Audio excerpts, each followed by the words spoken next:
నరహత్య చెయ్యవద్దు. నరహత్య చెయ్యువాడు విమర్శకు లోనగును.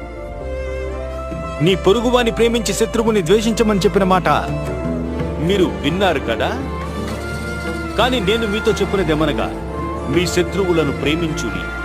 మీరు పరలోకమందున్న మీ తండ్రికి కుమారులై ఉండునట్లు మిమ్మును హింసించు వారి కొరకు ప్రార్థన చేయుడి. దుష్టుని ఎదిరింపకుడి. నిన్ను కుడి చెంప మీద కొట్టువాని వైపునకు ఎడమ చెంపను కూడా త్రిప్పి చూపించుము.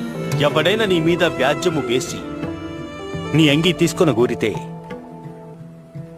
వానికి నీ పై వస్త్రము కూడా ఇచ్చివేయి.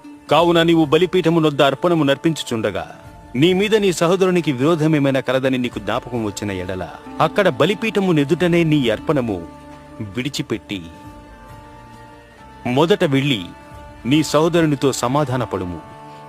అటు తరువాత వచ్చి నీ అర్పణ